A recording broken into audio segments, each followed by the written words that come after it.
Hello friends and welcome back to my channel. This is a question answer session where I'll be answering all the questions that you asked me on Instagram. I want to thank each and every one of you who sent me the wonderful questions. So let's begin. So let's look at the first and most repeated question, that is, where are you from, ma'am?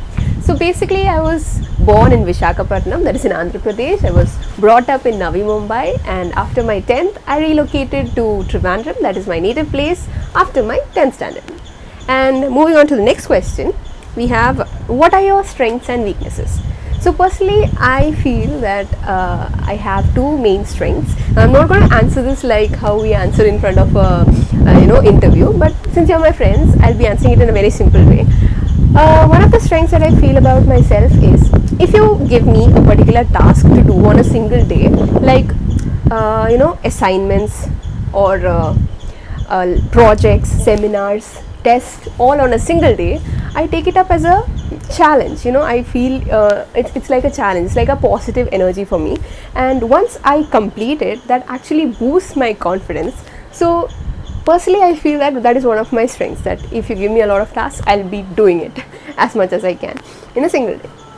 So moving on to the second strength, what I feel is, if there are people or some negative energy around me that try to put me down, I try my best to overpower it and be successful in life.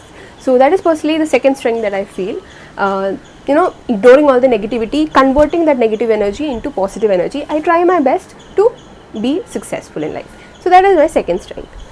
Talking about my weaknesses, I personally feel that if you ask me to come and give a speech in front of a lot of people, like as in public speaking, I will do that easily, or if I have to speak in front of you as in my YouTube videos, I'll do that. But if you come and see me in my class, I'll be really silent. I don't actually, just like we have normal conversations with our friends, like kaise ho, kaise hai, zindagi kaisi chal rahi hai, I won't be talking all that. So I'll be particularly a very silent girl, and even in my family members, in my family circle, if you look at me, I'll be sitting there in a corner, and when my family members, they come and ask me something, I'll be smiling, and when I know that that smile is not enough, I'll be moving forward and answering their questions. So that's when they are like, is this that girl that we see on YouTube who keeps speaking? So that's what I have to tell about my strengths and weaknesses. Now the next question is, why we get distracted easily? And there's one more similar question, can you give us some tips to stay focused, ma'am? Now both these questions have a single answer. For example, let us take the example of our teachers itself. Have you ever seen our teachers in college, when they come to the class to take a particular topic, have you ever seen them getting distracted and lost in their own thoughts? No, right? In that one particular hour or one particular period, they are focused on completing or teaching us that topic. And similarly, now we have to put this principle while we are studying. When we sit down to study, for example, if you're taking a particular topic, have a time limit for it, and try teaching that particular topic to another person. Now when you take the topic, you have to write down the important points in the most simplest manner, not in the complex terms, in the most simplest manner that even a small kid can understand, and then you can try teaching that to another person or a particular object. You can even consider an object and you can try teaching it in that time limit. Now this technique is called Feynman technique. So you can try this out. By this way, you will keep yourself focused on teaching that particular topic, and by teaching it, you will understand it yourself as well. Okay, so since it was getting dark, I came back to my room. I closed the window because there are chances that mosquitoes will invade my house. So here I am in my room, and this is my little friend Planty. It's actually a syngonium plant that I got last year, and here is a small teddy that is reading a book, and looking at this really makes me happy. So moving on to the next question, it's asked by my friend who is a junior at my college. Her name is Reshma Mariam Roy. She's asked me, how do you feel today? Tell me something about how to stay motivated. So I feel really happy and pleasant today, and I thank God for that.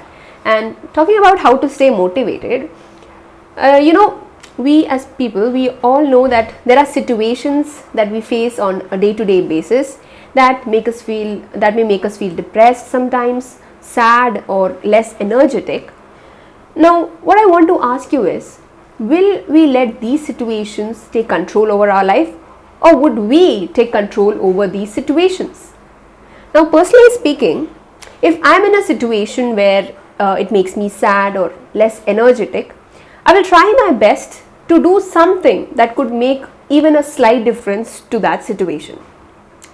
Because when there is a change that happens to that situation, when there is a change or a positive thing that happens, that is what gives me the motivation to go on. So let's move on to the next question. Ma'am, why we feel sometimes much demotivated even after studying well? Now, I've noticed two main reasons why we usually get demotivated. These are some of the two of the best examples I could take. One is, before the examination, that is 1 week before the examination, we usually list out all the topics and we decide to start studying. And after studying one topic, we look at the remaining topics that are left and we are like, oh my god, we have to complete so much, there's so much left. And that is one factor that leads us into a demotivated state.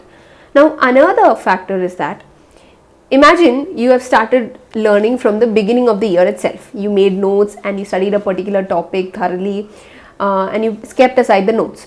At the end of the year, during the final exam time, when you take these notes, you are like, I don't remember anything.